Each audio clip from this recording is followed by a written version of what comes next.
தூத்துக்குடி இந்திரா நகர் திருவிக நகர் பகுதியில் மழை ஓய்ந்து 8 நாட்கள் ஆகியும் மழைநீர் வடியாததால் அப்பகுதி மக்கள் பெரும் சிரமத்திற்கு ஆளாகியுள்ளனர். கூடுதல் விவரங்களை செய்தியாளர் முத்துராமன் வழங்க கேட்கலாம். முத்துராமன், வணக்கம். முழு விவரங்கள் என்ன? தூத்துக்குடியில் கடந்த 8 தினங்களாக தொடர் மழை காரணமாக தண்ணி அதிகமாக வந்துள்ள சூழ்நிலையில் 8 நாட்களாகியும் தூத்துக்குடி மையப்பகுதியில் அமைந்துள்ள இந்திரா நகர் மற்றும் திருவிக நகரில் இந்த தண்ணீரில் மக்கள் சிக்கி தைத்துக் கொண்டிருக்கிற சூழ்நிலை ஏற்படுகிறது. இப்பகுதியில் சுமார் 3000 குடும்பங்கள் வசித்து வருகின்றனர். கடந்த 8 நாட்களாகியும் எந்த அதிகாரியும் வரவில்லை. எங்களுக்கு சாப்பாடு இல்லை. முதலில் நீங்கள் இந்த தண்ணீரில் அகற்ற வேண்டும் என இந்த தமிழக அரசு கோரிக்கை வச்சுள்ளனர்.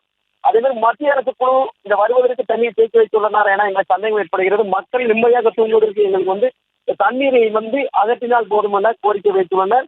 தண்ணீர் நாங்கள் விரைவில் எடுத்துள்ள இருந்தால் சாலை மறியல் செய்வோம் என கூறி வருகின்றனர். குறிப்பாக அந்த மக்கள் தொடர்ச்சியாக 8 நாட்களாகியும் இதுவரை இந்த மின் வசதி இல்லை.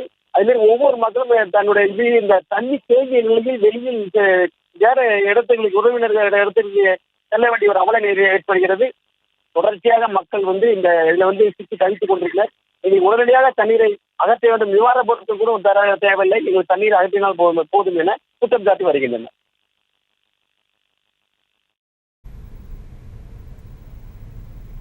முழு விவரங்களுக்கு நன்றி முத்துராமன். செய்திகளை உடனுக்குடனும் துல்லியமாகவும் தெரிந்து கொள்ள சப்ஸ்கிரைப் பண்ணுங்க.